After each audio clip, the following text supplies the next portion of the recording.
et merci de suivre cette nouvelle émission. Donc, je suis Jocelyn Huet, kinésiologue, bioénergéticien, entre autres.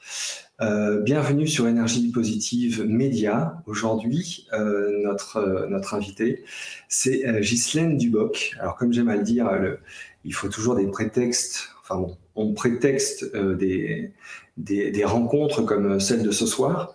Mais ce prétexte est tout à fait charmant puisque c'est la sortie de son livre La prophétie de l'espoir, donc qui a été édité aux éditions Vega, donc c'est la maison Très Daniel. Et c'est un livre qui m'a beaucoup plu, qui m'a beaucoup touché, et je pense qu'il va y avoir une deuxième lecture, parce que je l'ai peut-être lu un petit peu vite. Et il y a vraiment des choses qui viennent nous bousculer dans nos paradigmes, c'est-à-dire dans notre façon de voir la vie, et tout à fait personnellement, c'est quelque chose que j'apprécie énormément. Donc ça m'a permis de découvrir un petit peu plus l'univers de Ghislaine Duboc, et nous allons, alors potentiellement que pas mal d'entre vous la connaissent, puisqu'elle est énormément suivie sur les réseaux. Je crois que c'est autour de 700 000 personnes. Donc c'est énorme, c'est une personne qui est, je trouve, pleine d'une forme de sagesse. Elle est psychothérapeute, elle est sexologue, elle est chamane contemporaine, mais elle est bien plus que ça, elle est femme du monde, elle est esprit, etc. etc. C'est ce qu'on va voir, que dans le fait de nommer les choses, justement, on a tendance à les limiter, à les enfermer, à les contrôler. C'est une approche vraiment très intéressante. Et justement, dans ce livre, on voit tous ces aspects d'elle, le côté psychothérapeute, sexologue, donc elle nous permet d'avoir une vision différente sur la sexualité, et puis ce côté toujours un peu imaginaire, un peu féerique, symbolique, je dirais, du chaman. Donc sans plus attendre, je vous demande s'il vous plaît d'accueillir Ghislaine Duboc. Bonjour. Bonjour Ghislaine. Moi, je suis ravi de vous accueillir sur la chaîne. Et moi, je suis impressionnée parce que c'est la première fois que je suis interviewée sur mon livre. Donc, c'est vraiment, c'est essuyer les plâtres, hein, comme on dit. Donc, je sais pas comment ça se passe. C'est vraiment très nouveau pour moi. C'est une première. Voilà. Super. Bah, écoutez, je suis ravi. Hein. On ouvre le champ potentiellement. Ouais. Moi, je suis ravi de vous accueillir parce que ce livre, je crois qu'il est touchant. Et comme je disais à l'instant, en fait, j'aime bien l'idée de donner parfois une forme de coup de pied dans la fourmilière d'un système de croyances bien implanté. Et alors ce livre-là, vraiment, il s'impose. Donc peut-être qu'on pourrait commencer un peu par la genèse. Alors on ne va pas tout dévoiler, bien entendu, parce qu'il faut conserver de la surprise. Et puis de toute façon, ce ne serait pas possible dans une émission qui dure à peine 1 heure. Mais est-ce que vous pourriez nous parler des éléments que vous avez envie de nous partager quant à votre parcours? Oui. Et ce qui pourrait nous présenter qui est Ghislaine Duboc. Alors j'entends bien derrière ça que c'est difficile, mais on est dans un monde mental, il faut bien faire avec aussi un peu. Donc qui est Ghislaine Duboc? C'est très difficile parce que se présenter dans un monde occidental, c'est qu'est-ce que tu fais? C'est pas qui tu es, c'est qu'est-ce que tu fais? Qu'est-ce que tu es? Ça. Bon. Donc moi je suis tout simplement quelqu'un qui a accepté ce que la vie lui envoyait. C'est-à-dire que je me souviens quand j'avais 12 ou 13 ans, à l'école, on me disait « qu'est-ce que tu veux faire ?» On a l'impression qu'on va savoir ce qu'on veut faire. Et donc, moi, je m'étais journaliste, je m'étais écrivain, philosophe, psychothérapeute, pasteur, tout de ce côté-là. Et le professeur me disait « mais vous savez, il faudra que tu en choisisses ça. » Et j'ai jamais eu à choisir. Ouais. La vie m'a toujours envoyé quelqu'un ou une situation qui fait que j'ai répondu, j'ai fait ce qu'il y avait à faire. Et aujourd'hui, je sais que c'était tout simplement une initiation. La vie est une initiation. Et quand on lui fait confiance, même dans les pires épreuves, eh bien, elle sculpte l'être en devenir. Alors que d'être dans ce schéma de j'écris l'histoire et je la vis, je décide d'être ça parce que je gagnerai mieux ma vie, ben ne permet pas d'aller à soi. Et moi, je crois qu'avec mon incapacité à me fixer, eh bien, j'ai fait que répondre comme la feuille qui se fait porter par le vent. Ben, j'ai fait que danser avec la vie, des fois avec des grands bleus, bien sûr, parce qu'elle n'est pas forcément agréable tout le temps. On a la brise, on a l'ouragan, on a tout ça, bien sûr. Mais j'arrive quand même dans la dernière époque et je sais aujourd'hui que ce chemin était le mien et qu'il était pris en main. Voilà, c'est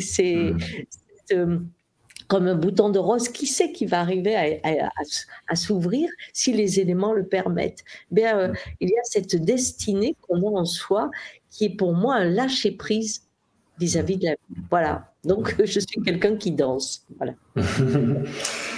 C'est génial, c'est magnifique. Donc il y a beaucoup de poésie aussi qu'on retrouve dans votre livre, et c'est vrai qu'au travers des histoires que vous nous partagez à cœur ouvert, on a bien compris que vous étiez doté d'une grande capacité de résilience. Donc c'est ce que j'ai envie d'attacher à la notion de sagesse en quelque part. Donc ce livre, La prophétie de l'espoir, il regroupe 5 initiations que vous avez vécues. Donc vous êtes une personne qui a cette capacité de faire des transes spontanées. Oui. Oui, et ce livre, il y a 2 ans, en fait, j'étais dans les Cévennes, Ouais. ça c'est mon fief, comme on dit. Ici, je suis en Normandie, mais en principe, je suis dans les Cévennes. Et là, en haut, enfin, on a une pièce en haut, la transe est arrivée. Mais les transes spontanées, je les ai depuis que je suis née. C'est-à-dire Ouais. que je peux me retrouver dans une voiture ou ailleurs, et tout d'un coup, les choses changent. Ou aller dans une rue et voir des magasins qui n'existent pas, qui ont existé ou qui vont exister. Donc là, je m'arrête, je respire un bon coup, j'essaie de ne pas avoir peur et j'attends que les choses se remettent en place. Mais cette fois-ci, une transe, c'est hors du temps. Parce que on pense que c'est long alors que des fois c'est court. Mais on rentre dans quelque chose qui, enfin moi je rentre dans quelque chose qui m'initie et ça m'avait tellement troublée que quand le soir, Charline, ma complice canadienne, m'a appelée, je lui ai dit, écoute, là j'ai fait une transe, mais alors, elle me dit, mais fais-en quelque chose. Je lui ai dit, non, mais ça c'est pour moi. C'est pour moi, je ne veux pas en faire quelque chose, pour moi. Et à ce moment-là, j'ai une amie, Julie, qui arrive, qui est d'ailleurs chez Très Daniel, et qui me dit, ah non, mais ta transe là, elle t'a trop touché, il faut que tu l'écrives. Et j'ai mis 2 ans. Parce que la difficulté d'une transe, c'est que il n'y a pas la facilité des mots et le chemin n'est pas clair. C'est Ouais. une expérience. Hein. C'est comme quand je dois décrire, quand je mange quelque chose de merveilleux, euh, entre l'impact, ce qui se passe dans mon corps, cette joie qui s'exprime et toutes ces odeurs, c'est tout ce que ça m'amène. L'écrire prend beaucoup de temps. Et des fois, on n'a pas les mots, on n'a pas les Ouais. images, on n'a pas ce qu'il faut. Et là, pour la première fois de ma vie, je suis tombée sur quelqu'un qui m'a accompagnée et qui m'a obligée à aller au bout. C'est-à-dire, il disait, là, je comprends rien. Là, je comprends rien. Et donc, chaque fois, j'étais obligée de revenir et de rencontrer une autre forme de transe parce que je ne savais pas comment ça allait finir. Car pour moi, l'expérience avait été une connaissance, mais elle n'avait pas de mots. Ce livre m'a permis de les mettre. Mm. Et je crois qu'on peut marcher dans mes pas et faire l'initiation à son tour. C'est ça que j'avais envie, c'est de partager. Aujourd'hui, c'est une urgence. C'est Ouais. une urgence de retrouver cette connexion à soi et au monde, cette vibration de l'univers. Et là, c'est ma participation, je pourrais dire, avec ce livre qui fait réfléchir, bien sûr, et qui trouble de temps en temps, mais il est un vécu que j'ai essayé de traduire au mieux. Voilà. Ouais. Ben, je trouve que c'est très réussi, effectivement. Donc oui, c'est un livre qui touche et qui laisse pas insensible, ça c'est sûr, à part peut-être aux personnes vraiment totalement obtues. Est-ce qu'on pourrait voir ce qui est une initiation pour vous, Ghislaine? Pour moi, une initiation, quand j'en fais, que ce soit en virtuel ou en présentiel, et dans un livre, c'est la même chose, c'est-à-dire quand la tête n'est pas seule à bord. C'est-à-dire qu'on se retrouve avec une expérience émotionnelle de quelque chose. On a le refus, mais le corps rentre dans l'expérience. C'est ça une initiation. On peut être passionné par les informations de cultures différentes, on peut faire des huttes de sudation, on peut faire beaucoup de choses qu'avec la tête. Ce qui fait que vous faites l'expérience et puis après, hop, on rentre à la maison, mais on n'a rien ramené. Parce que pour ramener, il faut que l'imprimante, le corps, s'exprime et le transmette, pas avec les mots, avec la poésie de l'émotion. Parce que ça ouvre une autre réalité. C'est-à-dire que le corps se met à vibrer et là, tout d'un coup, les images, la réalité du monde se transforme. C'est ça une initiation. On n'a plus à faire l'effort, est-ce que je dois penser ça? Non, on sait, hein, on le sent. Donc c'est quand le sentir prend le pas sur le savoir que l'initiation s'exprime. Et quand on lit, on ne lit jamais le même livre, hein, puisqu'on est deux à le vivre. Donc, celui qui lit écrit aussi le livre. Et si la vibration est là, je pense que l'initiation peut aussi exister. Il y a des livres qui changent une vie. Moi, il y a un livre qui avait changé ma vie. Complètement. Vraiment, il a été le point. Donc, je sais qu'il y a des livres qui sont des rencontres parce que je l'ai vécu. Absolument. Et quand vous parlez de rencontres et que vous parlez de savoir et sentir, en fait, est-ce que cette initiation, finalement, serait pas, disons, une occasion, une opportunité de venir réveiller quelque chose qui est déjà présent en soi? Un petit peu selon le principe des annales akashiques, pourquoi pas? C'est-à-dire que nous, on est un occidental. Donc, notre cerveau, c'est celui qui prime. C'est celui qui doit comprendre. Et le corps ne fait peur. Hein, il y a une origine, hein, c'est le mythe, mais la tête est là, le corps est là. Ouais. Donc, ce qu'on fait, c'est que dès qu'on réunit l'ensemble du corps, c'est comme quelqu'un qui est aveugle, on l'amène à la mer. S'il reprend la vue, il va avoir son expérience personnelle de la mer qui a de grandes chances de rejoindre des millions d'expériences, les mêmes de la mer. D'accord ? Par contre, si il reste aveugle, mais qu'il est passionné par toute la poésie qu'on rencontre, que certains lui racontent de la mer, c'est là, la transformation ne se fait pas. Moi, si vous voulez, je m'en moque de l'histoire que vous écrirez. Je me moque de comment vous allez voir la vie. Ce qui m'intéresse, c'est ouvrir les yeux à l'aveugle ou réunir le corps et la vibration à ceux qui sont là. Après, quand ma vibration est là, je suis particulier, unique dans l'univers, puisque tout est unique. Donc, ma réalité du monde va être unique et c'est ça qui est merveilleux. Et la personne va m'étonner. Je ne vais pas lui raconter le monde. Il va être en position de vibrer au monde pour raconter son histoire. C'est ça qui m'intéresse. Magnifique. Donc, Ghislaine, sur ces 5 initiations, on va bien entendu pas toutes les parcourir, mais il y en a une qui m'a marqué, c'est d'ailleurs un chapitre assez long, en fait, dans le livre, et c'est potentiellement celui sur lequel je vais revenir, parce qu'en fait, ça remet en question tellement de choses, et sous un regard, c'est vrai que c'est une façon de voir les choses que je n'avais jamais... à laquelle j'avais jamais pensé, c'est justement celle du Jardin d'Éden. Alors, je rebondis sur celle-ci parce qu'elle m'a touché particulièrement, mais les autres aussi, hein, parce qu'il y a beaucoup d'émotions, en fait, dans ce livre. Mais ça me permet aussi de faire le lien entre ce que vous disiez. Il y a l'esprit et il y a le corps. Donc, quand vous parlez d'esprit, peut-être que dans notre langage un peu New Age, ça pourrait faire référence à ce qu'on appelle le mental ou l'ego mental pour certains. Oui. Oui. Donc dans cette...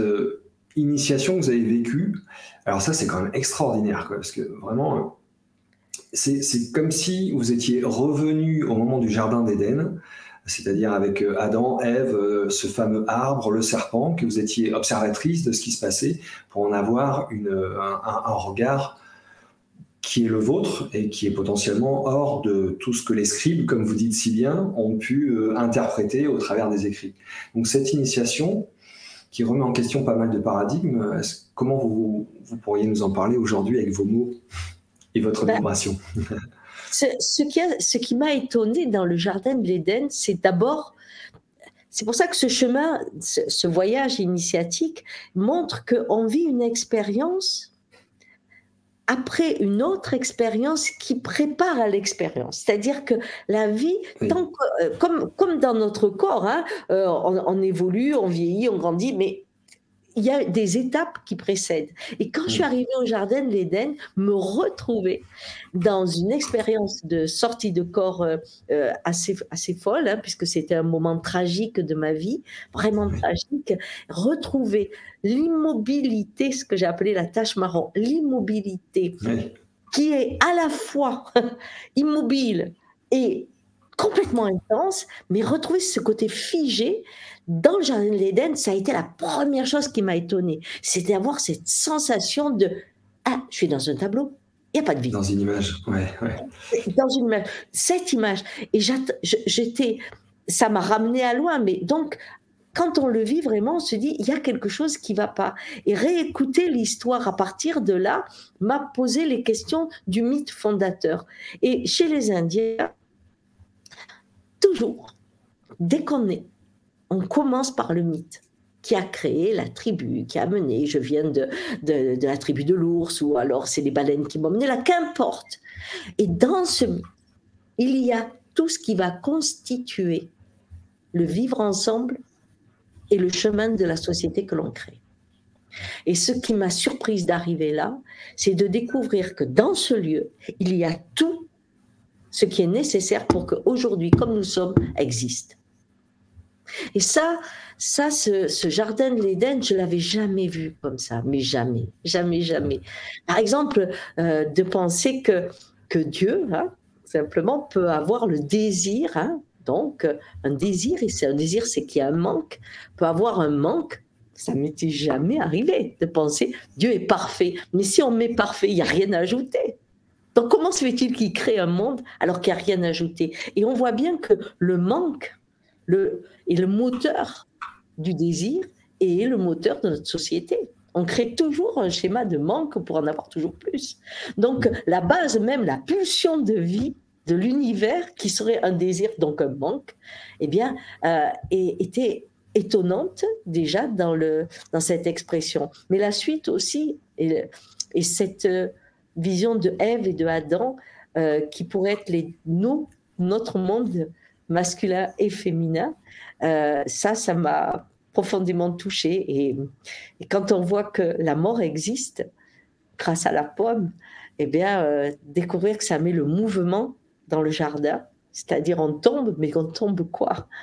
Eh bien, à ce moment-là, les arbres peuvent avoir des fruits, les animaux, la chaîne alimentaire va se créer et la vie dans sa danse apparaît.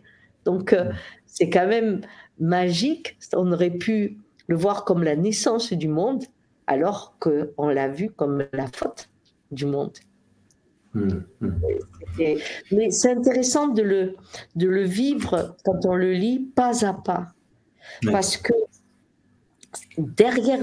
dans ce petit mythe, il y a tellement de choses qui font qu'aujourd'hui, si on ne change pas cette réalité, eh bien, on va dans le mur. On va dans le mur.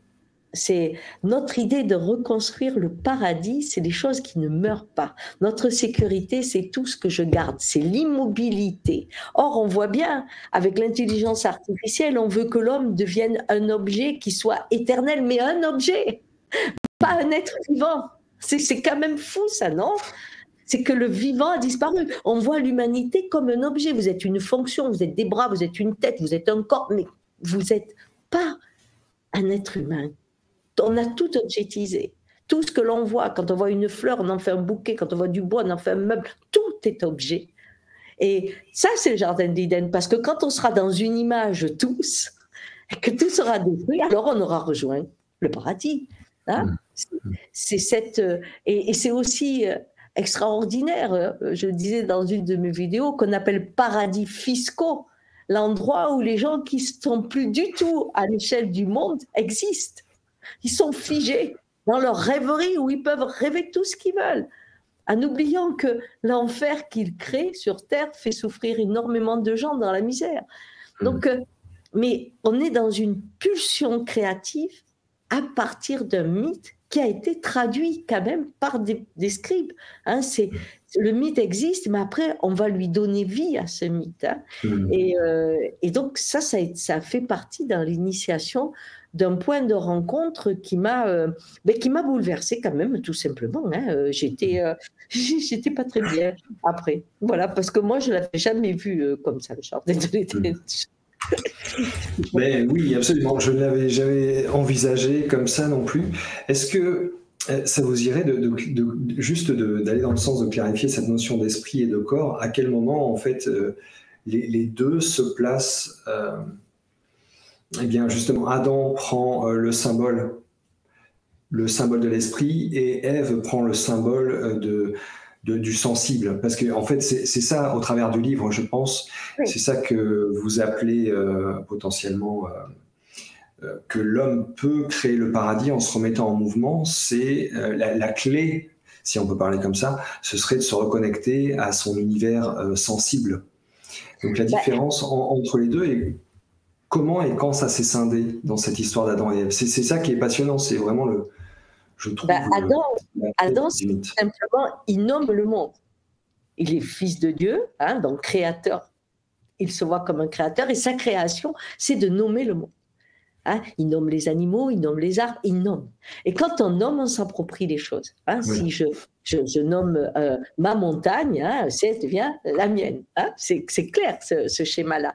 Donc, il est là. Et pendant qu'il dort, et c'est très important, pendant qu'il dort, comme il est tout seul, quand je suis le créateur, je suis tout seul. On voit bien que ceux qui sont au sommet, hein, ils sont peut-être du pouvoir, mais ils sont seuls au monde. Hein.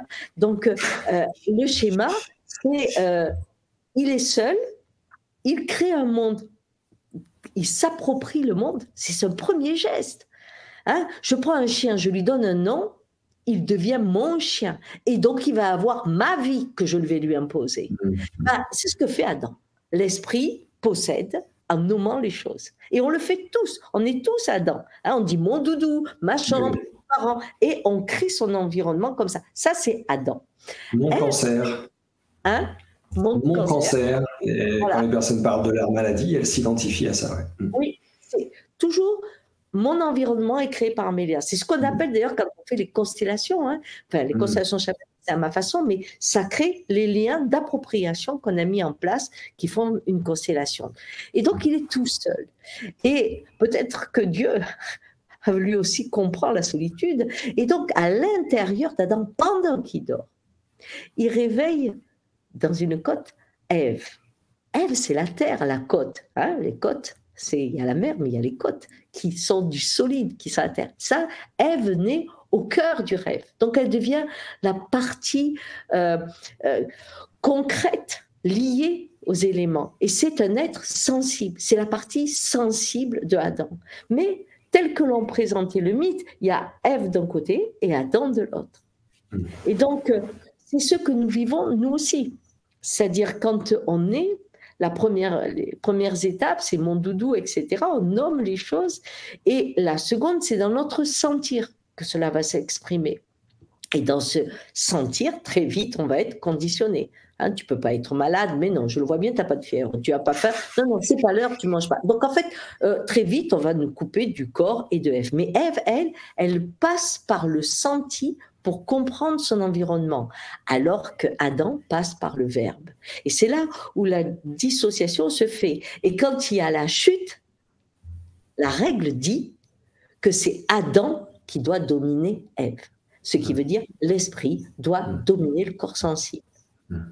Et le corps sensible doit être au service de la loi, de la parole. Et c'est ce que nous faisons tous en Occident, bien sûr. Hein? C'est pour ça que j'ai aimé faire venir Zara, qui n'était pas aussi importante dans ma transe, mais je l'ai bien fait venir longtemps. Comme mon grand-père n'y était pas, mais dans le livre, je l'ai mis, parce que je crois qu'il était important de rencontrer aussi cette autre culture qui ne crée pas la réalité du monde de la même façon. Et aujourd'hui, notre misère, si on pourrait dire, c'est justement cette division. Parce que cette misère fait qu'on ne voit pas le monde. On est dans le virtuel du monde. Je veux dire que on a beau avoir tous les rapports du GIEC, on a beau avoir tout ce que vous voulez, pour une grande majorité des gens, rien n'a bougé vraiment. Le changement climatique, c'est pas vrai, alors que pas besoin d'aller dans un rapport. Allez dans vos rivières, regardez s'il y a autant d'écrevisses ou de choses comme ça. Moi, je vais à la mer, je ramasse pas lourdes, est-ce qu'elles y sont? Il suffit d'observer ce que l'on vit, mais on ne voit pas ce que l'on vit. On est Adam. On voit ce que l'on a nommé.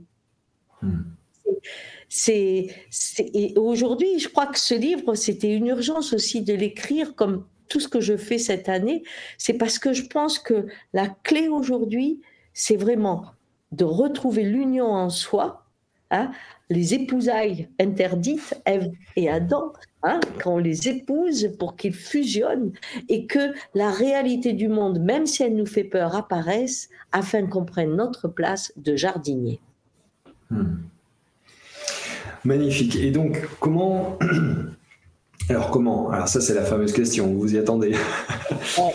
Comment, c'est pas évident à dire, mais en fait, ce livre, il est plein de poésie et plein de symboles, et donc forcément, ça va cheminer à l'intérieur, parce que ça va forcément réveiller des espaces qui potentiellement vont nous amener vers justement ces changements de paradigme proposés. Mais au-delà du symbole, de façon un petit peu plus concrète, je sais que c'est un peu lourd la question, mais comment on pourrait du coup mettre en place vous parliez d'épousailles, de fiançailles entre l'esprit et le corps? Parce que je sais que, enfin j'ai vu que vous proposiez la voie du chaman, vous accueillez pas mal de personnes, vous proposez des stages, et donc au travers de ce que vous voyez dans vos stages, de ce qui se passe chez les personnes, peut-être qu'il y a une quintessence qui ressort et qui donne l'idée d'une information sur laquelle on pourrait s'appuyer pour nous aider à sentir comment on pourrait rentrer dans ces fiançailles de l'esprit et du corps. La question du comment, la fameuse. Bon, difficile de répondre peut-être. C'est pas facile parce que dans le livre, on peut faire un pas à pas. Hein, qui, comme je dis, il y a des livres qui troublent et à un moment donné, on veut aller voir plus loin. Mais dans le voyage que l'on fait, qui est en présentiel, supposons, si je fais la voie du chaman, puisque vous en parlez, on touche qu'est-ce qui fait qu'on croit sentir alors qu'on ne sent pas. Par exemple, je prends les arbres. Il y a une mode qui fait qu'on embrasse les arbres. Mais on les embrasse avec la tête.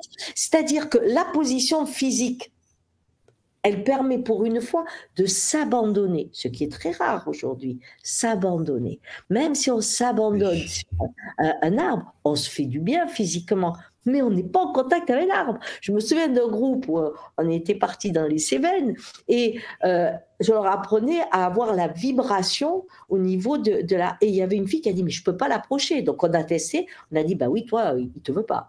Et moi, comme le sens, il y a un sens. On le sent, il y a un sens où vous passez pas par la fenêtre dans une maison, il y a une porte, donc une porte qui s'ouvre. Mais il y a des arbres qui sont très orgueilleux. C'est pas forcément une bonne idée d'aller les embêter. Mais que si je rentre dans une forêt qui est vivante, je marche pas pareil. Si je suis dans une forêt où je sens tout, c'est plus possible. Alors qu'avec ma tête, je rentre dans une forêt, mais en fait, j'ai pris la forêt du film, je l'ai mise là et je m'y vois. Je suis très étonnée si j'attrape un tic. Bon, parce que je comprends un tic, pas possible. Mais vous voyez, c'est vraiment revenir au corps. Ça demande un travail important parce que il faut partir de notre cerveau, le fatiguer, pour que le corps ensuite commence à avoir la sensation et passe de je sens pour créer la réalité. Et c'est pour ça que quand je fais faire des groupes, c'est pas facile les groupes que je fais. Hein. C'est pas facile parce que ça bouge beaucoup. Pourquoi? Si je sens les choses, supposons je suis très, très attachée aux animaux, d'accord? Et je rencontre un homme qui maltraite, un homme ou une femme, hein, bien, qui maltraite un animal. Je vais être à ce moment-là dans une colère terrible et il se peut que je devienne violente, avoir envie de lui casser la gueule pour lui montrer ce que ça fait avec son animal. Donc en fait, je deviens le violent que j'avais réprouvé. Le bourreau. Le bourreau.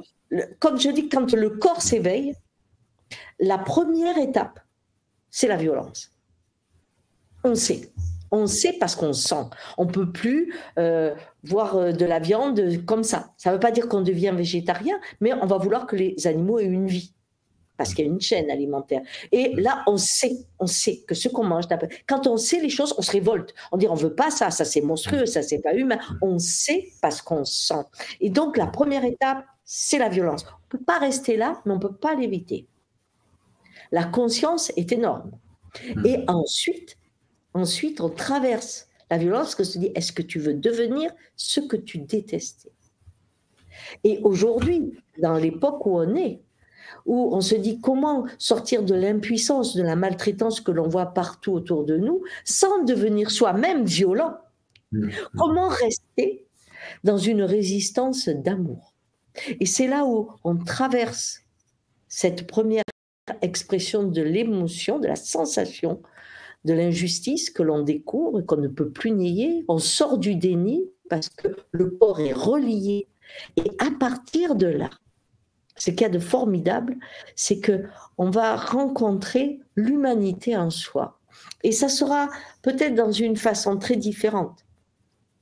Je prends ce contexte, par exemple avec cet homme, bon, mais je vais prendre une photo, je vais aller à la police, je vais le chercher, je vais mettre la loi avec moi pour pouvoir en parler. Mais ensuite, je vais regarder plus loin, je vais essayer de voir qu'est-ce qui devient cet animal, être sûr qu'on peut. C'est-à-dire que je vais rentrer dans la bienveillance et je vais pousser mon action jusqu'au bout. Et peut-être que je sauverai que cet animal. Mais à ce moment-là, comme dit l'histoire des étoiles de mer, vous la connaissez, non? Non. En fait, c'est sur la plage, hein, et il y a un monsieur qui prend les étoiles de mer le matin qui se sont échouées et puis là, les remet à la mer. Et on lui dit, mais à quoi ça te sert? Demain, il y en aura autant. Il dit, oui, mais tu vois, pour celle-là, eh ben, ça va tout changer, que je la remette à la mer. Et c'est ça. On rentre dans cette façon du colibri, comme disait mon ami Rabi, hein, on fait sa part, mais on fait sa part avec joie. Alors que quand on a été violent, on rentre dans la tristesse. Mais pourquoi je me suis laissée aller? Alors que là, dans l'action bienveillante, quelle qu'elle soit, il y a une joie il y a eu peut-être que ça, mais le monde a eu à un moment de la lumière. Et ça, c'est le plus important. Alors, superbe. En fait, vous parliez à l'instant de tristesse et ça m'a ramené à cette partie du livre où vous parlez de la culpabilité. Et en fait, c'est pareil, la culpabilité, vous lui apportez une dimension que je trouve tout à fait intéressante, c'est-à-dire que, en fait, elle peut être une force motrice de nous maintenir dans une forme d'état de vigilance pour ne pas reproduire, vous voyez. Donc tristesse, culpabilité, finalement, ça peut être des clés comme quoi tout sert à quelque chose, quoi. La culpabilité, dans notre conditionnement, c'est un outil puissant. Alors qu'on dit, comment il ressent aucune culpabilité? Si je ressens aucune culpabilité, c'est que j'ai compris qu'au moment où j'ai fait le choix, je n'avais pas d'autre choix. Alors que la culpabilité nous donne la possibilité de croire qu'il y avait un autre choix. Dans l'exemple du livre que je donne, je vois ma mère qui n'est pas très bien, je lui dis ça ne va pas, elle m'envoie balader, bon, et elle m'envoie balader, mais je sens que je la gêne en ayant posé cette question, mais moi j'ai beaucoup de boulot le soir. Donc je lui dis, écoute, si demain ça ne va pas mieux, on appellera le docteur, oh laisse-moi tranquille, elle fait ses mots croisés et je me fais rembarder, je m'en vais. À 10h du soir, j'apprends qu'elle a eu une crise cardiaque, qu'elle est tombée devant les boîtes aux lettres. Elle est morte. Là, je vais me dire, bon sang, je l'avais vue. Non, c'est pas possible. Parce que si je l'avais vue, ça voudrait dire que j'ai vu que ma mère allait mourir et que j'ai préféré aller faire ce que j'avais à faire chez moi. C'est pas vrai. J'ai vu que ma mère était fatiguée. Mais pourquoi j'aurais besoin de me faire mal? Parce que si j'ai vu que ma mère allait mourir, je préfère me sentir coupable de ne pas avoir agi, parce que ça me permet demain de penser que si mon fils va pas bien, si mon ami se sent pas bien, je vais le voir avant et que je vais le sauver. Sinon, je suis obligée d'admettre que je ne vois pas tout et que la vie fait ce qu'elle veut. Je suis dans l'humilité d'être secouée par la vie et de ne pas avoir la solution. Elle n'est pas en combat. On arrête le combat. On sait que c'est la vie qui est puissante. Hein, quand on va chez les Indiens, des fois, il y en a certaines tribus qui disent vous portez le corbeau sur son épaule. Parce que comme ça, on discute toujours avec la mort. Alors tu es d'accord, bon, tu fais ça, non, bon, très bien. Mais on sait qu'elle est là. C'est elle qui décide. C'est pas nous. Garder ce qui est sous son contrôle, ça fait exploser la culpabilité. Mais la culpabilité, c'est un outil de puissance. Tant que je suis coupable, je peux encore contrôler le futur. Quand je suis démunie, tout peut arriver. L'impuissance, ouais. Ouais. Ok. Donc, la notion de libre arbitre, alors c'est une notion qui m'intéresse particulièrement, comme beaucoup d'autres, et souvent, je pose la question à l'invité. Et vous, il y a carrément quelques pages qui sont pour lesquelles vous développez le libre arbitre. Alors, qu'est-ce que vous pourriez nous dire du libre arbitre? Comment vous le voyez, vous, Ghislaine? Des fois, on a l'impression qu'il y a un truc un petit peu paradoxal dans le libre arbitre, excusez-moi de vous avoir interrompu, mais entre libre et arbitre, on a l'impression que c'est presque deux énergies qui, en quelque part, rentrent un petit peu en contradiction. Soit on est libre, soit il y a quelqu'un qui nous induit quelque chose, l'arbitre. On est libre d'arbitrer ses choix. Voilà. C'est ça. Donc, simplement, on pense qu'on a les choix, mais on n'a pas les choix. Une vache n'a pas le libre arbitre de manger de l'herbe. Elle est une vache, elle va manger de l'herbe. On peut lui dire, tiens, regarde, il y a de la viande, tiens, regardez ça. Elle va dire, oui, mais moi, c'est l'herbe. On dira, ah, mais tu as fait le bon choix. Non, c'est mon choix parce que je suis programmée comme ça. Nos choix viennent avec notre structure interne. Même, je vais beaucoup plus loin. Si je regarde ma structure, par exemple, il y a un truc qui me passionne aujourd'hui, c'est la meute et la tribu. Oui. La meute, c'est un profil où il y a la tête, comme on le voit, et tout le monde qui écoute une vision. À l'intérieur de nous, c'est comme ça. Je suis le fort, par exemple. Eh bien, toutes les parts de moi qui vont aller contre le fort, je les enterre. Le fragile, celui qui demande quelque chose, qui a besoin d'aide, tout cela ne doivent pas exister pour qu'on voit chez moi un leader, quelqu'un qui a toujours la solution, quelqu'un qui a... C'est ça, d'accord? Donc, je traverse la vie, que ce soit en amour, que ce soit avec mes enfants, supposons en travail, je suis chirurgien, mais je traverse la vie avec quelques règles précises et un profil bien défini. Et d'ailleurs, on me fait confiance parce qu'on sait que je suis fort. Ce qui fait que si je vais mal, jamais personne ne va me porter quoi que ce soit parce que je sais le cacher. D'accord. Donc ça, quand je me retrouve là-dessus, supposons qu'il y ait une période difficile, je ne sais pas, dans un pays ou autre, qu'est-ce que je vais faire?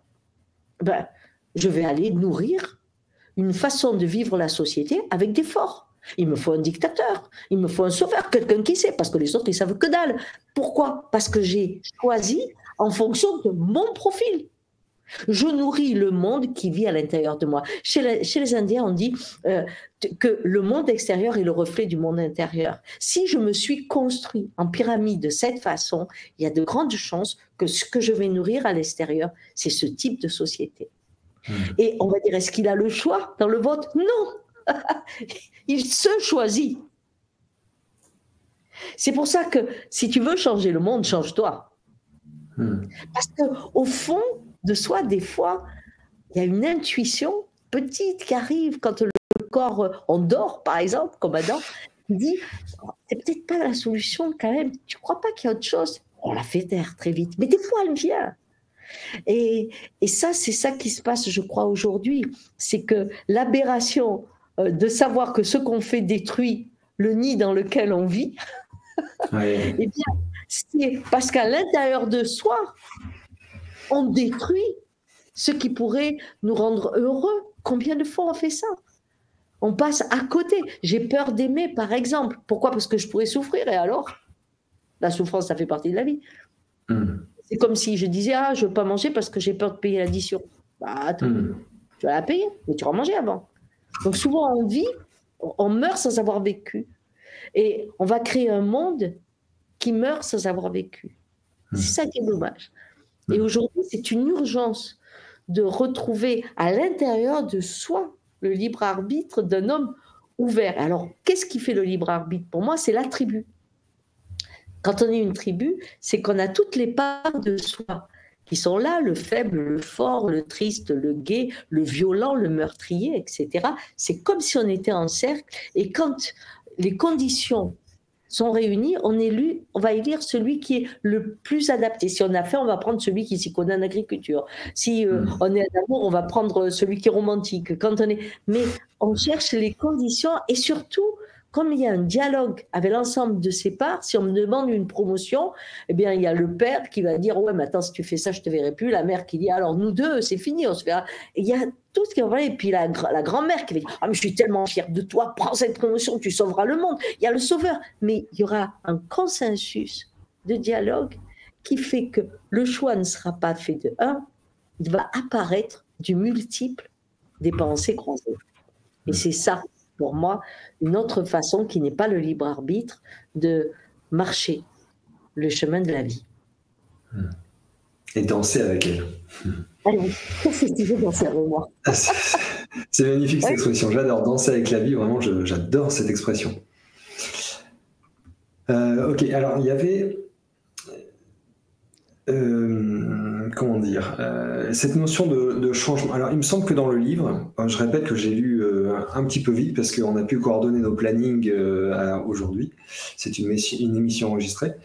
Dans le livre, il y a un passage où il me semble qu'il y a deux idées qui sont déposées comme ça. Il y a celle du changement et celle qu'on pourrait qualifier peut-être d'acceptation, en fait.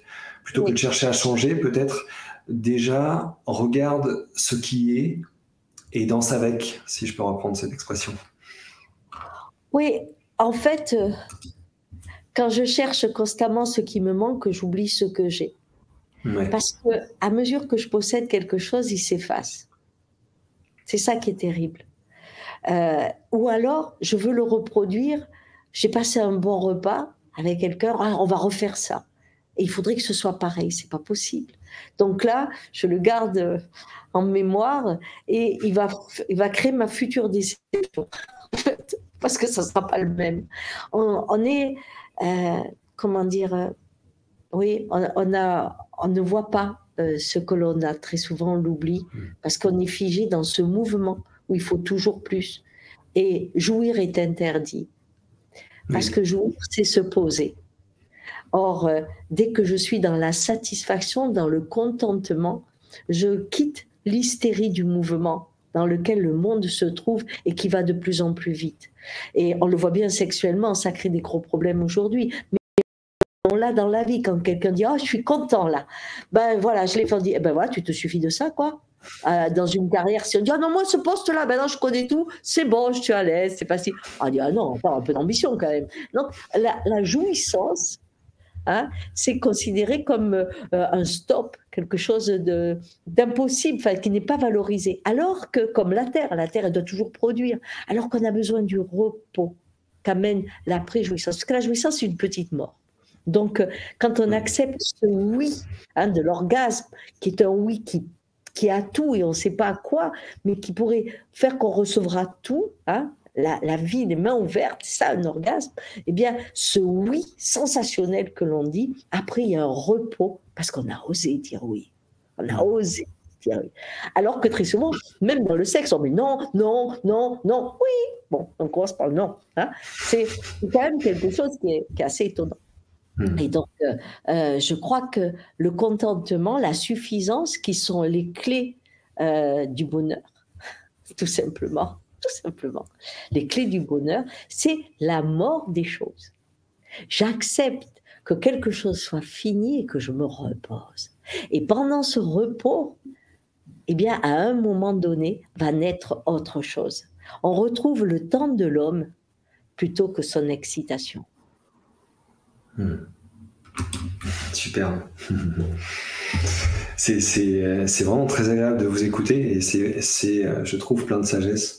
C'est intéressant cette notion de la jouissance ou de l'orgasme, je ne sais plus, vous appelez ça comme une petite mort, et c'est vrai qu'une mort finalement, c'est le moment où même si c'est quelques secondes avant, on s'abandonne complètement, quoi. Il y a vraiment cette notion du coup, de lâcher prise qui est somme toute évidente. Oui, et on l'a dans les deux sens. Si on fait un orgasme au masculin, on se vide. Mais on se vide complètement. Si on fait un orgasme au féminin, on se remplit, on se noie complètement. Mais dans les deux cas, c'est un oui à disparaître. C'est ça qui est magnifique. Et franchement, c'est une... Vraiment, l'orgasme, c'est une médecine. C'est pas un plaisir. À nouveau, on n'y va qu'avec la tête. C'est une transe. La première chose qu'on a coupée, c'est la transe du corps. On en a fait un scénario superbe, des choses magnifiques, hein, qui mettent une excitation, mais c'est le cerveau. Quand on rentre dans la transe, on peut avoir des fois l'expression d'une transe très étonnante. Je me souviens d'un couple très très âgé qui était sur la place chez nous, et puis à un moment, elle lui a mis la main comme ça comme ça. Ils se sont regardés et là, il y avait une énergie. Oh, j'ai dit merde. Peut-être qu'ils font plus l'amour, mais là ils baisent. Parce que c'était vraiment tellement beau qu'il y avait l'ensemble. Moi, je vois toujours les corps énergétiques. Il y avait l'ensemble de leur corps énergétique qui rentrait dans une infinie tendresse et une peur de se perdre. Parce que la fin d'une vie, tout le temps du couple, on sait qu'on va se séparer, mais la fin d'une vie, c'est quand. Et tous les jours, le quand se pose. Tous les jours, on est à la veille du départ. Dans l'intense, quand la mort est là, vient très très fort. Et dans cette petite caresse, l'intense du présent devenait excitant. Oui. Magnifique. Emballé. Ah non, mais c'est génial, c'est génial. J'adore quand la passion est palpable, parce que c'est vraiment transmissible, quoi. Donc je suis vraiment ravi de cet échange, Ghislaine. J'espère qu'il y en aura d'autres. Alors si jamais vous passez dans les Cévennes, moi je suis à Montpellier, donc ça pourrait être l'occasion éventuellement de l'aborder sous un autre format, puisque je fais des petits documentaires, mais vraiment, je vous assure que ce serait avec grand plaisir si c'est partagé.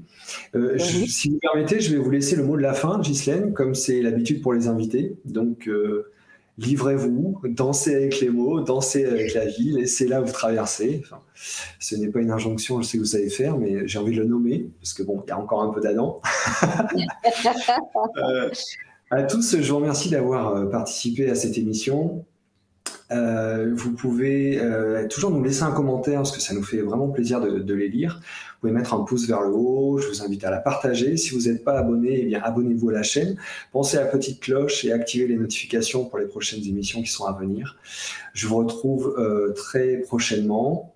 Je vous embrasse bien fort et je vous dis à très bientôt. Ghislaine, à tout à l'heure et merci encore. Eh bien, pour finir, je vous dirais... Quand on écrit un livre, déjà, il s'écrit. On ne l'écrit pas, il s'écrit. Et quand vous le lisez, je ne sais pas ce que vous allez lire. Je ne sais pas le livre que vous rencontrerez.